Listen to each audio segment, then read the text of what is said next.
जय हिंद। देखिए फ्रेंड्स, आज के इस वीडियो में हम लोग देखेंगे महत्वपूर्ण समझौते 2022।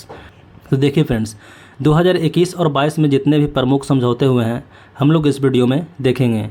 तो चलिए देरी न करते हुए स्टार्ट करते हैं। देखिए पहला प्रश्न है, भारत की सांस्कृतिक विरासत की रक्षा हेतु किसके किसके बीच समझौता किया गया। तो याद रखिएगा कि यूनेस्को और रॉयल एनफील्ड के बीच किया गया है, याद रखिएगा। और देखिए फ्रेंड्स, यूनेस्को की बात करें तो यूनेस्को का मुख्यालय पेरिस फ्रांस में है। इसकी स्थापना 16 नवंबर 1945 में की गई थी। रॉयल एनफील्ड क्या है? तो रॉयल एनफील्ड एक भारतीय बहुराष्ट्रीय मोटरसाइकिल निर्माण कंपनी है। इसका मुख्यालय चेन्नई में है और इसकी स्थापना 1955 में की गई थी। उसके बाद देखिए इसमें अगला प्रश्न है, भारत के लोथल में राष्ट्रीय समुद्री विरासत परिसर के विकास के लिए किसके किसके बीच समझौता हुआ है। तो ये बंदरगाह मंत्रालय और संस्कृति मंत्रालय के बीच में हुआ है, याद रखिएगा। और देखिए फ्रेंड्स, वर्तमान में बंदरगाह मंत्री कौन है? तो सर्बानंद सोनोवाल। और संस्कृति मंत्री कौन है? तो जी किशन रेड्डी। देखिए उसके बाद इसमें अगला प्रश्न है, सतत शहरी विकास के लिए किसके किसके बीच समझौता हुआ है। तो सतत शहरी विकास के लिए भारत और जापान के बीच में समझौता हुआ है। और देखिए फ्रेंड्स, वर्तमान में जापान के प्रधानमंत्री कौन है? तो फूमियो किशिदा, याद रखिएगा। अगला प्रश्न है, डिजिटल परिवर्तन को बढ़ावा देने के लिए किसके किसके बीच समझौता हुआ है। तो डिजिटल परिवर्तन को बढ़ावा देने के लिए बीपीसीएल और माइक्रोसॉफ्ट के बीच में हुआ है, याद रखिएगा। बीपीसीएल भारत की एक महारत्न कंपनियां हैं। बात करें कि भारत में टोटल 11 महारत्न कंपनियां हैं, तो इस पॉइंट को आप ध्यान में रखिएगा। बीपीसीएल की स्थापना 1976 में हुई थी और इसका मुख्यालय मुंबई में है। देखिए फ्रेंड्स, माइक्रोसॉफ्ट क्या है?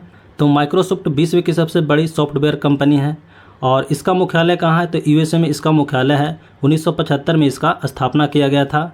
और वर्तमान में माइक्रोसॉफ्ट के सीईओ कौन है? तो सत्य नडेला है, तो इसे ध्यान में रखिएगा। देखिए उसके बाद इसमें अगला प्रश्न है, पर्यटन को बढ़ावा देने के लिए। तो पर्यटन को बढ़ावा देने के लिए किसके किसके बीच में समझौता हुआ है। तो भारत और ऑस्ट्रेलिया के बीच में हुआ है। और वर्तमान में ऑस्ट्रेलिया के प्रधानमंत्री कौन है? तो याद रखिएगा एंथनी अल्बानीज है। अगला प्रश्न है, सौर परियोजनाओं के वित्त पोषण के लिए किनके किनके बीच में समझौता हुआ है।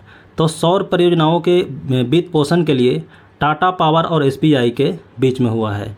देखिए फ्रेंड्स, एसबीआई की स्थापना कब हुई थी? तो 1955 में। इसका मुख्यालय मुंबई में है।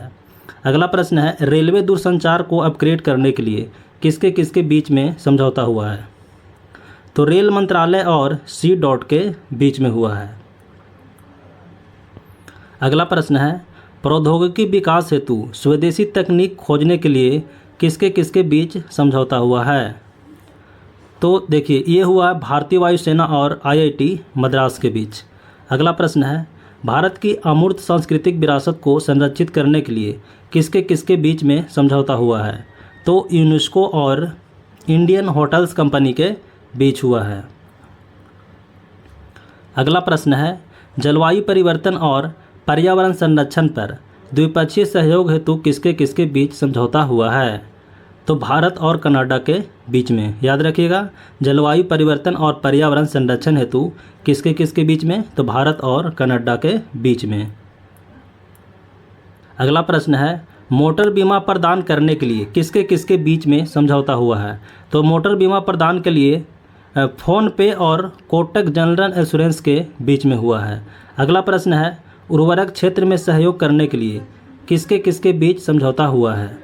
तो भारत और जॉर्डन के बीच में हुआ है।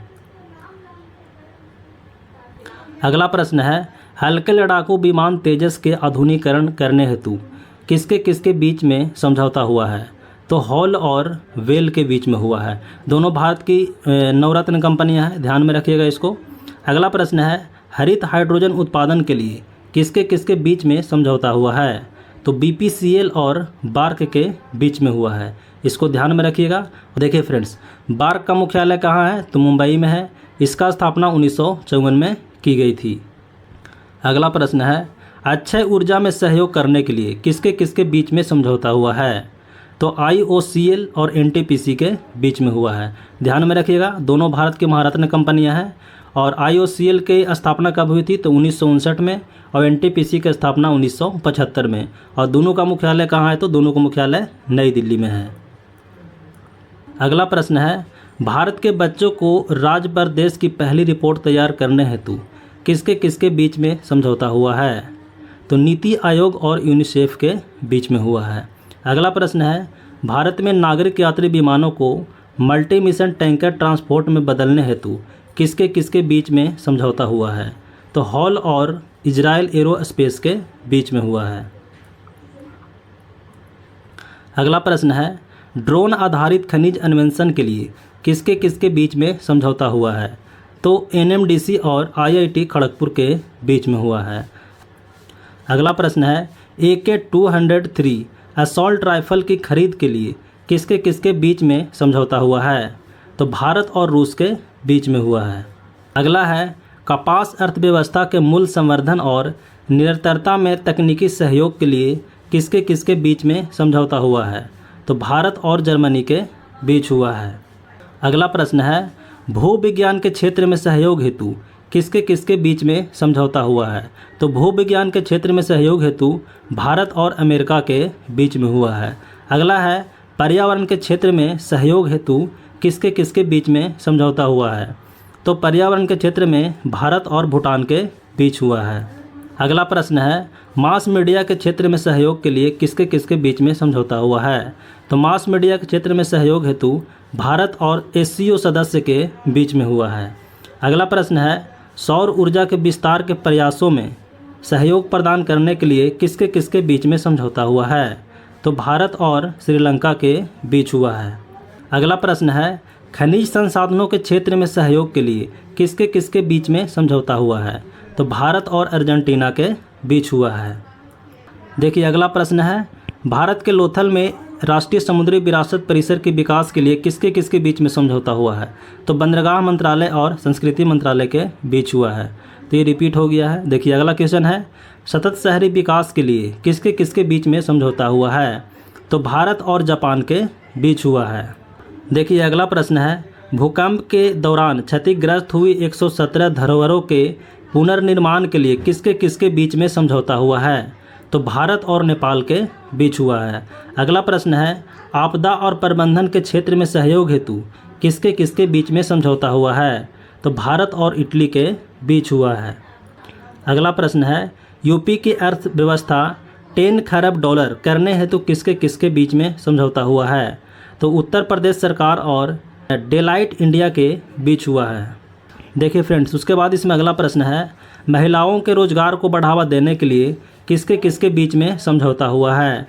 तो लिंक्डइन और संयुक्त राष्ट्र की महिला के बीच में हुआ है। अगला प्रश्न है और आखिरी प्रश्न है, रिमोट सेंसिंग उपग्रह डेटा साझाकरण में सहयोग के लिए किसके किसके बीच में समझौता हुआ है? तो देखिए इसमें 3-4 देश शामिल हैं, ब्राज़ील, भारत, रूस, चीन और दक्षिण अफ्रीका।